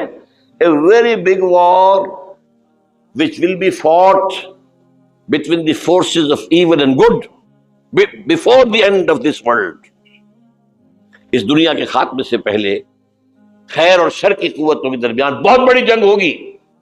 ارمجدون اسے کہتے ہیں عربی میں، اور آرمگیڈون اسے کہتے ہیں انگریزی کے اندر، اور یہ بائبل کی آخری کتاب کے اندر ہے، جو اس میں کہ مکاشفات یوحنا، ریولیشنز آف سینٹ جان۔ یہ تو میں کہہ رہا ہوں یقین کے ساتھ، اور زیادہ دور نہیں آیا چاہتا ہوں، اس لیے کہ یہودیوں کا اور عیسائی جو کنزرویٹوز ہیں، نیو کنزرویٹوز، ان کا 5 نکاتی ایجنڈا ہے متفق علیہ، جس کے تحت کہ یہ جنگ صلیبی شروع کی گئی ہے۔ وہ سن لیجئے آپ۔ آرمیگیڈون نمبر 1، گریٹر اسرائیل قائم ہو جانا اس کے نتیجے میں نمبر 2، مسجد اقصی اور قبۃ الصخرہ کو گرانا نمبر 3، وہاں تھرڈ ٹیمپل، وہ مسجد جو حضرت سلیمان نے بنائی تھی 1000 قبل مسیح میں، پھر برباد کی تھی نبوکدنضر نے، دوبارہ بنائی گئی، پھر دوبارہ ختم ہوئی 70 عیسوی اب تک گری پڑی ہے، ان کا خانہ کعبہ گرا ہوا ہے 70 عیسوی سے لے کر آج تک۔ ایک دیوار ہے ویلنگ وال، جہاں جاتے ہیں، روتے ہیں، پیٹتے ہیں، ماتم کرتے ہیں، وہاں وہ بنے گا تھرڈ ٹیمپل۔ اور نمبر 4، اس میں لا کر رکھا جائے گا تخت حضرت داؤد کا۔ یہ تخت کہاں ہے اس وقت؟ یہ لندن شریف کے اندر جو ان کی پارلیمنٹ کا جو چرچ ہے، ویسٹ منسٹر ایبے، اس میں رکھا ہوا ہے۔ ایک پتھر تھا جس پر بٹھا کر حضرت داؤد کی تاج پوشی ہوئی، پھر حضرت سلیمان کی ہوئی، پھر وہ پتھر رکھ دیا گیا جب حضرت سلیمان نے بنایا ہیکل مسجد اقصی، وہاں رہا وہ۔ ہر بادشاہ جو تھا یہودی اسی کے اوپر بٹھا کر اس کی تاج پوشی ہوتی تھی۔ سن 70 میں ٹائٹس نے گرایا اسے، ہیکل کو، وہ پتھر لے گیا، وہاں سے روم گیا، روم سے آئرلینڈ گیا، آئرلینڈ سے اسکاٹ لینڈ آیا، اسکاٹ لینڈ سے انگلینڈ آیا، اور اب وہ رکھا ہوا ہے 14ویں صدی عیسوی سے آج تک۔ وہ ویسٹ منسٹر ایبے میں رکھا ہوا، ایک کرسی کی سیٹ میں اسے بنا دیا گیا ہے تخت کی شکل میں۔ اب انگریزوں میں کوئی ملکہ ہو، کوئی بادشاہ ہو جس کی بھی تاج پوشی ہونی اس میں ہوتی، یہ لا کر رکھا جائے گا تھرڈ ٹیمپل میں۔ اور اس پر یہودیوں کے خیال کے مطابق ان کا مسیحا آئے گا جو مسیح دجال ہوگا، عیسائیوں کے خیال کے مطابق حضرت عیسیٰ آئیں گے، وہ ہمارا بھی خیال ہے حضرت عیسیٰ آئیں گے علیہ السلام والسلام۔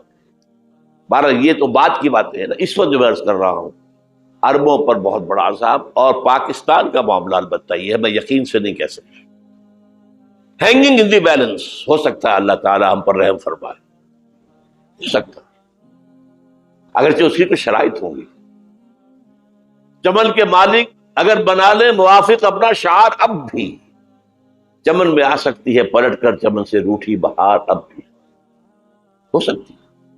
اور یہ بھی ہو سکتا ہے کہ اللہ تعالیٰ نے معجزانہ طور پر ہمیں ملک دیا، ہم نے اللہ سے بدعہدی کی، وعدہ خلافی کی، غداری کی، لہذا سزا دی جائے اور ہم سے یہ ملک چھین لیا جائے۔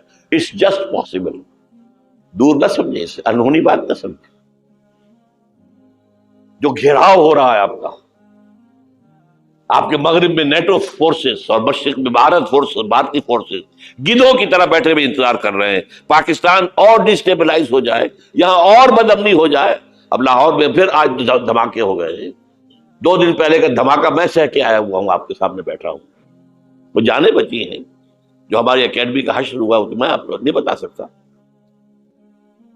یہ سارا کیوں ہو رہا ہے، تاکہ یہاں بدامنی ہو جائے اور ہمیں جواز مل جائے، مغرب سے نیٹو فورسز داخل ہو جائیں، مشرق سے بھارتی فورسز آ جائیں، اور ہمارے ایٹمی دانت توڑ کر اور پھر ہمیں بھارت کے سامنے ڈال دیا جائے، now do as you like.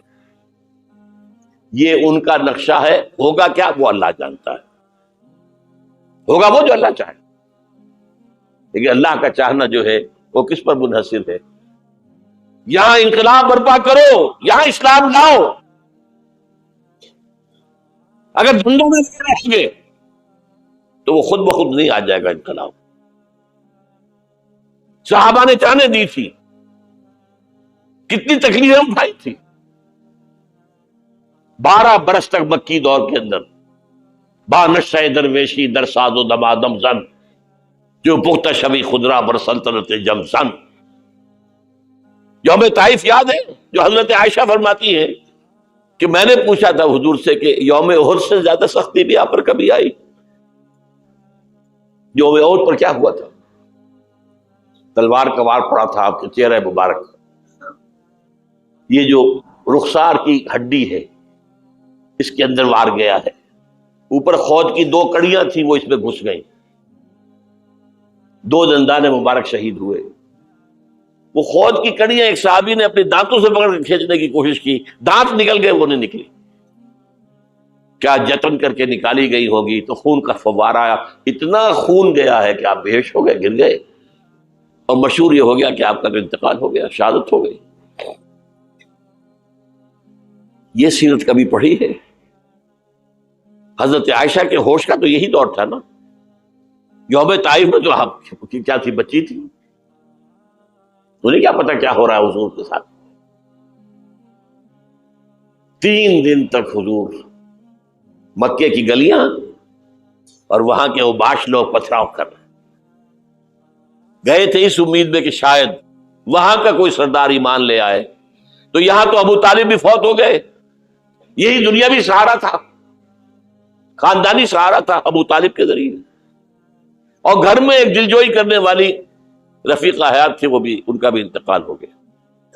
آپ نے کہا یہ عام الحزن ہے، اب تو سب کو طے ہو گیا قریش کو کہ اب جیسے قتل کر دو ان کو، اسی لیے آپ گئے طائف، شاید وہاں کا کوئی بڑا سردار مانے، ایمان لے آئے مجھ پر، تو میں اپنا مرکز ادھر شفٹ کر دوں۔ تینوں سے ملے ہیں، تینوں نے وہ جواب دیے ہیں، نکل جاؤ یہاں سے، میں تمہارے ساتھ بات بھی کرنے کو تیار نہیں۔ اچھا، تمہارے سوا کوئی نہیں ملا تھا اللہ کو نبی بنا کر بھیجنے کے لیے؟ دیکھو جاؤ، میں بات نہیں کرنا چاہتا، ہو سکتا ہے میں بے عزتی کر بیٹھوں، واقعی تم اللہ کے نبی ہو تو میں مارا جاؤں گا، جاؤ جاؤ جاؤ۔ یہ سلوک محبت کے ساتھ ہوا۔ اور پھر چھوکروں کو، اسٹریٹ ارچنز جنہیں آپ کہتے ہیں، اشارہ کیا ذرا خبر لو ان کی، پتھراؤ ہو رہا ہے، ساتھ کوئی ہے ہی نہیں، ایک آدمی صرف، زید ابن حارثہ۔ اب سامنے سے پتھر آ رہے ہیں تو حضرت زید آگے آ جاتے ہیں، ڈھال بنتے ہیں، مجھے لگے پتھر حضور کو رہے، آپ پیچھے سے آ رہے ہیں، چاروں طرف سے تو ڈھال نہیں مل سکتا ایک شخص، جسم لہو لہان، خون جا کر جوتیوں میں جم گیا ہے، جوتی اتر نہیں رہی۔ پھر وہاں سے واپسی پر جو دعا مانگی ہے، اوف، اللہم الیک اشکو ضعف قوتی وقلت حیلتی وہوانی علی الناس، اے اللہ تیری جناب میں فریاد لے کر آیا ہوں اپنے قوت کی کمی کا، اپنے وسائل کی کمی کا، اور جو ذلت و خواری ہو رہی ہے لوگوں کے سامنے، الا ملتقنونی، مجھے کس کے حوالے کر دیا ہے، الا بعیدی یتجہمونی، یہ میرے اوپر ہجوم کر کے آ جائے، حملہ کرے، اور عدو من لگتا امرے، یہ دشمن کے حوالے میرا معاملہ کیا، جو چاہے کرتے وہ۔ لیکن پھر عبدیت غالب آتی ہے، ان لم یکن علی غضبک فلا ابالی، اللہ اگر تو ناراض نہیں ہے تو مجھے کوئی پرواہ نہیں، سر تسلیم خم ہے جو مزاج یار میں آئے، مجھے اندیشہ یہ ہے کہ تو ناراض تو نہیں ہو گیا۔ یہ تکلیفیں جھیلی ہے، سینکڑوں صحابہ نے جانوں کا نذرانہ پیش کیا، احزاب کی جنگ میں فاقوں پر فاقے ہو رہے تھے، اور ان فاقوں کی حالت میں خندق کھودنے کا حکم ملا ہے، لوگوں کی کمریں دوہری ہو رہی ہیں، پتھر باندھے ہیں اپنے پیٹوں سے، اپنی چادروں کے ساتھ کس کر کمر دوہری نہ ہو جائے، اور جب صحابہ کدالیں چلا رہے ہیں تو کیا کہہ رہے ہیں، نحن الذین بایعوا محمدا علی الجہاد ما بقینا ابدا، اللہم لا عیش الا عیش الاخرہ۔ صحابہ کہتے تھے ہم وہ لوگ ہیں جنہوں نے محمد سے بیعت کی ہے کہ جہاد کرتے رہیں گے جب تک جان میں جان نکل جائے تو بات، اور جان ہے، چاہے ابھی بھوک سے کمر دوڑی ہوئی جا رہی، جان تو ہے۔ اور ایک دفعہ کہتے تھے اللہم لا عیش الا عیش الاخرہ، اللہ عیش، زندگی تو آخرت کی زندگی ہے۔ اور حضور فرماتے تھے، حضور کے بیٹھے ہوئے نہیں تھے گاؤں تکیا لگا کر، پتھر اٹھا کر خندق میں سے لے جا کر باہر پھینک رہے تھے۔ جب صحابہ کہتے ہیں اللہم لا عیش الا عیش الاخرہ، حضور فرما رہے ہیں فاغفر الانصار والمہاجرہ، اے اللہ ان انصار اور مہاجرین کی مغفرت فرما دے۔ پھر حضور کی خدمت میں کچھ لوگ آئے، حضور اب یہ فاقہ ناقابل برداشت ہو گیا، دیکھیے ہم نے یہ پتھر باندھے ہوئے اپنے پیٹوں کے ساتھ۔ حضور نے کرتا اٹھا کر دکھایا، وہاں 2 پتھر باندھے ہوئے۔ یہ ہے سیرت النبی۔ آپ کس چیز کو سیرت النبی سمجھتے ہیں؟ بہرحال اس موضوع پر میری ایک کتاب ہے منہج انقلاب نبوی، کہ انقلاب کیسے آیا تھا۔ اگر دل میں ذرا بھی آرزو پیدا ہو گئی ہو کہ اللہ قبول کر لے مجھے بھی، مجھے قبول کر لے اس کام کے لیے، تو وہ کتاب آپ کے لیے مسٹ ہوگی کا پڑھنا۔ وہ جو ہمارے مکتبے نے شائع کی ہوئی ہے اچھے سفید کاغذ پر، وہ تو 200 روپے کی ہے، لیکن ہمارے تنظیم کے طرف سے تاکہ کم استطاعت والے لوگ بھی استفادہ کر سکے، وہ 70 روپے کی قیمت، اور شاید وہ 50 ہی میں آپ کو مل جائے، وہ یہاں مل جائے گی۔ باہر پڑھیے خدا کے لیے، وہ سیرت اس میں آپ کو ملے گی، سیرت ان جلوسوں میں نہیں ہے، سیرت ان درود کی محفلوں میں نہیں ہے، سیرت ان نعتوں کے اندر نہیں ہے۔ کہاں ہے؟ کسی نے یہ واقعات آپ کو بتائے؟ تو منہج انقلاب نبوی، پھر 5 چھوٹی کتابوں کا ایک سیٹ میں آپ کے لیے بنا کر لے کر آیا ہوں۔ وہ بہت تھوڑی تعداد میں آج جمعے کے اندر بک گیا ہے، اکثر حصہ بہت تھوڑی تعداد میں رہ گیا۔ حب رسول کے تقاضے کیا ہے، سوچا کبھی؟ ہمارے حضور سے تعلق کی بنیادیں کیا ہیں، سوچا کبھی؟ رسول کامل 12 تقریریں میری ہیں جو پاکستان ٹیلی ویژن پر ہوئی تھی 1981 میں، ربیع الاول کے 12 دنوں میں ایک تقریر روز۔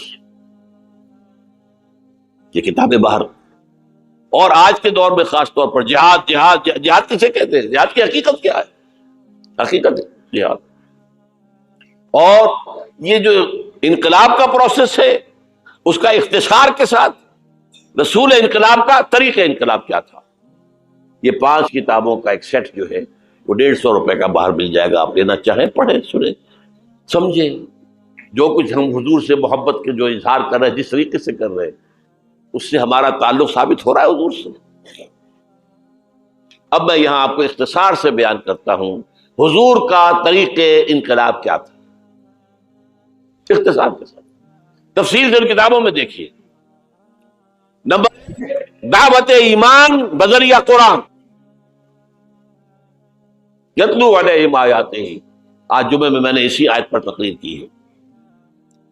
تلاوت آیات، قرآن پڑھ کے سناؤ، قرآن پڑھ کے سناؤ، قرآن پڑھ کے سناؤ۔ اس قرآن کے ذریعے سے دلوں میں ایمان پیدا ہوگا، یقین والا ایمان۔ دیکھیے، برا نہ مانے، مغالطے میں نہ رہیے، میرے اور آپ کے دلوں میں ایمان نہیں ہے، عقیدہ ہے، عقیدہ ہے، والدین سے ملا ہے۔ یقین والا ایمان کہاں ہے؟ اپنے گریبان میں جھانکیے، اللہ آپ کو توفیق دے۔ کیا مجھے واقعی یقین ہے کہ مجھے مرنے کے بعد جی اٹھنا ہے؟ کیا مجھے یہ واقعی یقین ہے کہ اصل زندگی آخرت کی زندگی ہے؟ کیا مجھے واقعی یقین ہے کہ قرآن اللہ کا کلام ہے؟ ٹٹولیے اپنے دلوں کو۔ اگر یقین ہوتا کہ اللہ کا کلام ہے تو آپ اس کو سمجھنے کے لیے عربی بھی نہ سیکھ سکتے؟ انگریزی آپ پڑھیں، اور پڑھی آپ نے ایسی کہ انگریزوں کو پڑھا دیں، کیا نہیں کیا؟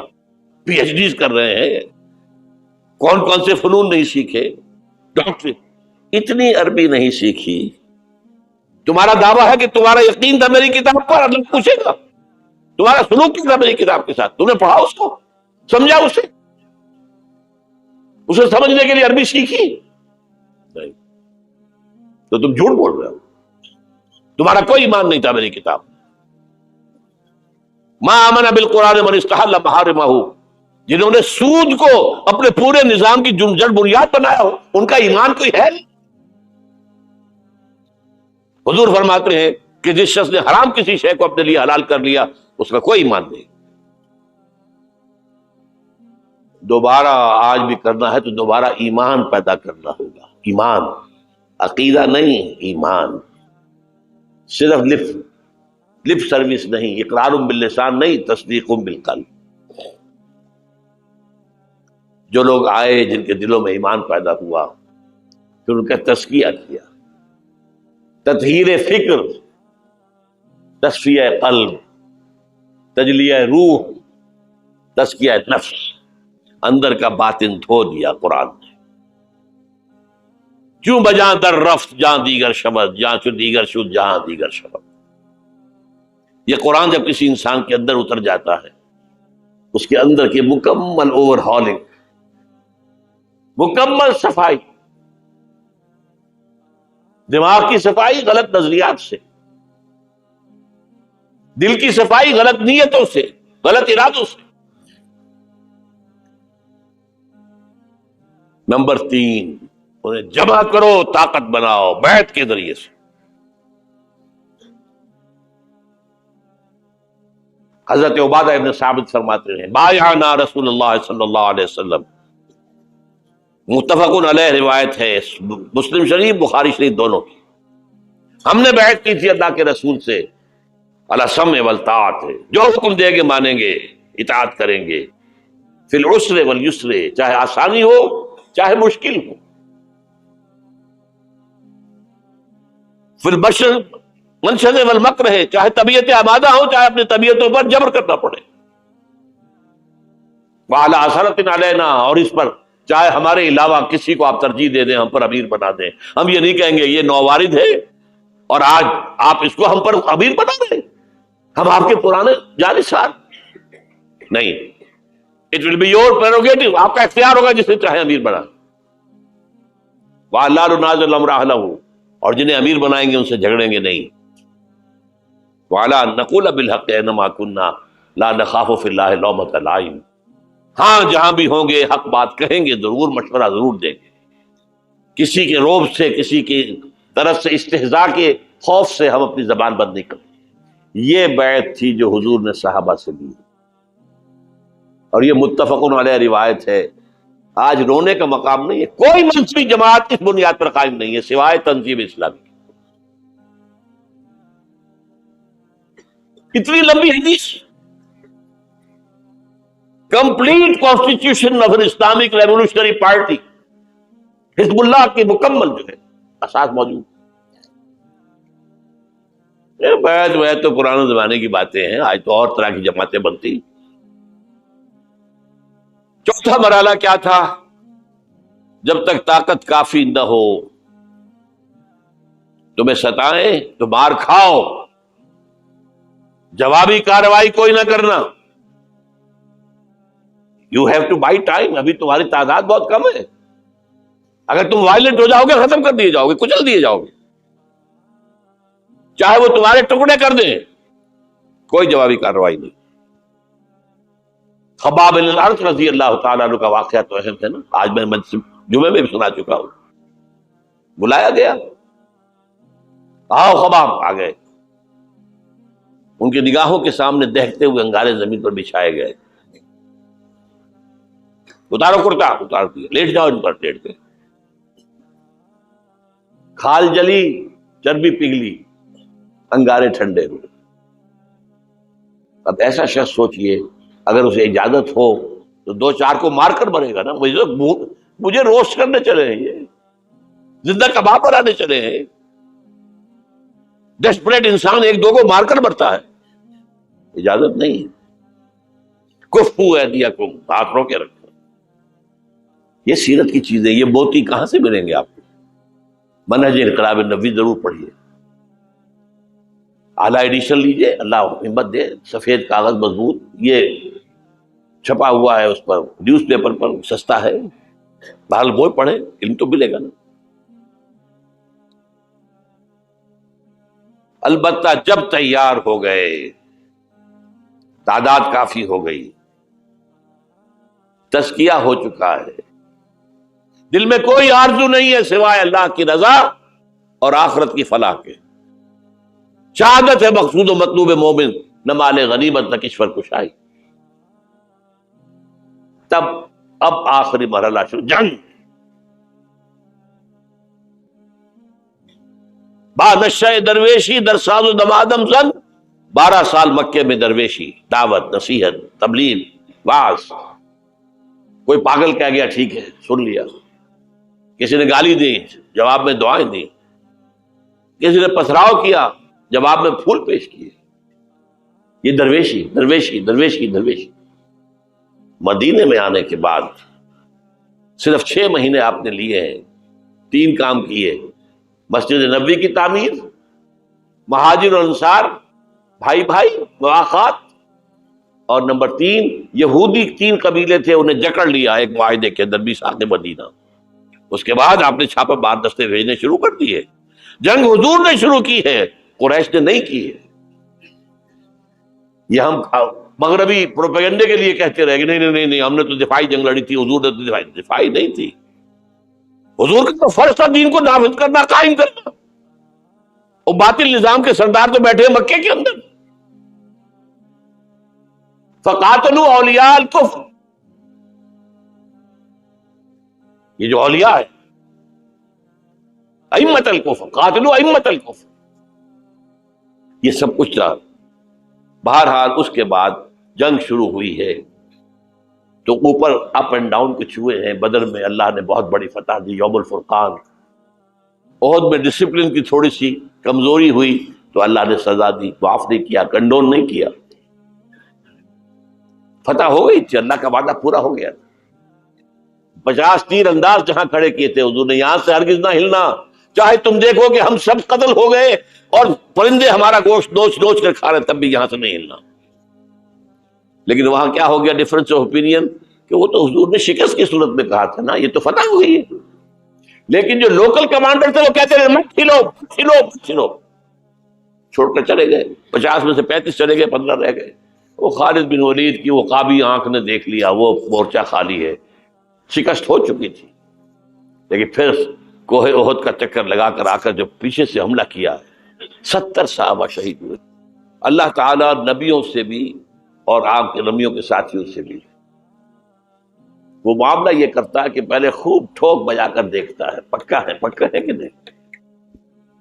ایک دم نصرت نہیں آتی۔ یوم طائف کے بعد حضور کے لیے ذاتی طور پر نصرت آ گئی، کلائمیکس ہو چکا تھا، اور دعا میں آپ کو سنا چکا ہوں۔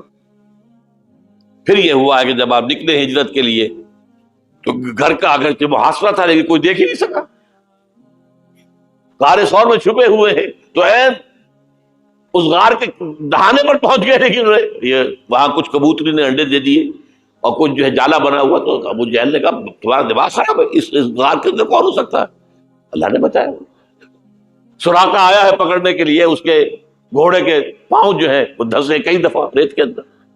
پھر اللہ نے حضور کو، اور غزوہ احد، غزوہ احزاب کے بعد امت کے لیے یہ کہہ دیا گیا وَبَشِّرِ الْمُؤْمِنِينَ وَأُخْرَىٰ تُحِبُّونَهَا نَصْرٌ مِّنَ اللَّهِ وَفَتْحٌ قَرِيبٌ۔ اب تمہارا کلائمیکس جو تھا آزمائش کا وہ پورا ہو گیا۔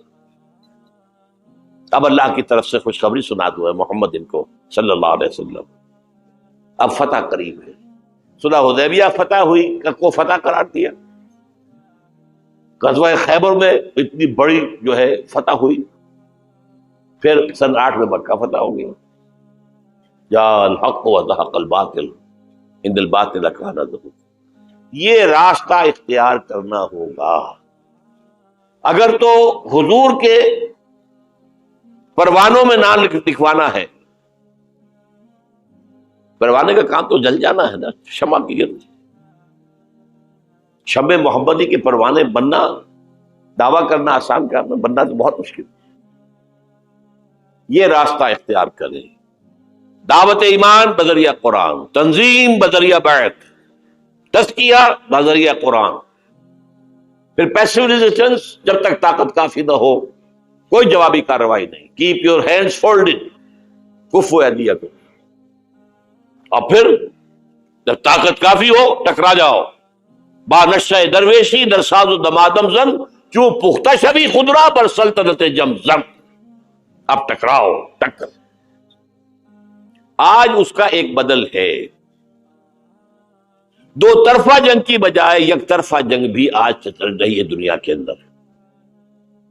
اگر آپ تعداد کافی ہے، کمیٹڈ لوگ ہیں، جان دینے کو تیار ہیں، شہادت ہے مطلوب و مقصود، اور جماعت ہے، ڈسپلن ہے، تو آئیے میدان میں، بلاک کیجئے، گھیراؤ کیجئے، گولیاں چلے سینوں پر کھائیے، بالآخر فوج سرنڈر کرے گی۔ جیسے نظام مصطفیٰ کی تحریک میں بریگیڈیئر محمد اشرف گوندل نے لاہور میں کہہ دیا تھا بس اب ہم مزید فائرنگ نہیں کریں گے کہ جماعت تیار ہو، نیتیں درست ہو چکی ہوں، تزکیہ نفس ہو چکا ہو، منظم ایک امیر کے ساتھ بیعت کر کے اس کے حکم پر عمل ہو رہا ہو، اگر یہ راستہ اختیار کریں اللہ آپ کو توفیق دے، آپ کو ہمت دے، اور یہ اللہ پر احسان نہیں ہے، اگر اللہ آپ کو اس کے لیے قبول کر لیے تو اس کا احکام اب اس کا اپنے اوپر احسان مانے۔ یمنون علیک ان اسلموا قل لا تمنوا علی اسلامکم، اے نبی یہ بدو آپ پر احسان دھر رہے ہیں کہ اب ایمان لے آئے، اسلام لے آئے، ان سے کہہ دیجیے میرے اوپر اپنا احسان نہ دھرو، بل اللہ یمن علیکم ان ہداکم للایمان، اللہ کا احسان مانو کہ اس نے تمہیں ہدایت دی ہے۔ منت بنے کہ خدمت سلطان ہمیں کنی، تم بادشاہ کے اوپر اپنا احسان نہ دھرو کہ تم بادشاہ کی خدمت کر رہے ہو۔ منت شناس ازو کہ بخدمت بداشتت، اس کا احسان مانو کہ اس نے تمہیں اپنی خدمت کے لیے قبول کر لیا۔ شہنشاہ ارض و سما ہمیں قبول کر لے، ہمارا تن من دھن اس میں لگ جائے، اللہ تعالیٰ شہادت کی موت دے دے، جس کے لیے حضور نے تمنا کی ہے۔ پتہ نہیں آپ کو معلوم ہے کہ نہیں، ایسی زوردار حدیث، لَوَدِدتُّ أَنْ أُقْتَلَ فِي سَبِيلِ اللَّهِ ثُمَّ أُحْيَىٰ ثُمَّ أُقْتَلَ ثُمَّ أُحْيَىٰ، میری بڑی خواہش ہے کہ میں اللہ کی راہ میں قتل ہو جاؤں، پھر زندہ کیا جاؤں، پھر قتل کیا جاؤں، پھر زندہ کیا جاؤں، پھر قتل کیا جاؤں، لیکن یہ قانون ہے، رسول قتل نہیں ہو سکتے۔ کتب اللہ لأغلبن انا ورسلی، رسولوں کے باب میں اللہ کا فیصلہ یہ ہے، رسول غالب آ کے رہے۔ دیکھیے اگر تو یہاں پر اس پاکستان میں اس طرز کا کام آگے بڑھے، جو بھٹک رہے لوگ، یہ بدنیت نہیں ہے، راستہ معلوم نہیں، لوگ جو ہے اپنی جان ہتھیلی پر رکھ کر میدان میں آ گئے، اب ان کے خلوص میں کیا شک ہے، لیکن راستہ معلوم ہونا بہت ضروری ہے۔ چراغ نشان راہ دکھاتے تھے جو ستاروں کو، ترس گئے ہیں کسی مرد راہداں کے لیے، راستہ دکھانے والا نہیں ہے، یہ راستہ ہے، اس راستے پر غور کیجئے، اس پر فکر کیجئے، سوچئے، جو میں نے چیزوں کا ذکر کیا ان کا مطالعہ کیجئے، پھر اللہ ہمت دے، آپ کبھی لاہور آئیے، مجھ سے بات کیجئے، اگر آپ کے خیال میں میں نے کوئی چیز غلط لکھی ہے، غلط کہی ہے، مجھے سمجھائیے، میں آپ کا احسان مند دوں گا۔ آئے کوئی لاہور دور تو نہیں ہے، آپ چھوٹے سے چھوٹے کام کے لیے صبح جاتے شام کو آ جاتے، اب تو آپ کے پاس موٹر وے بھی بہت آسان بن گئی ہے، لیکن یہ کہ محض یہ سال بسال ایک جلسہ کر لینا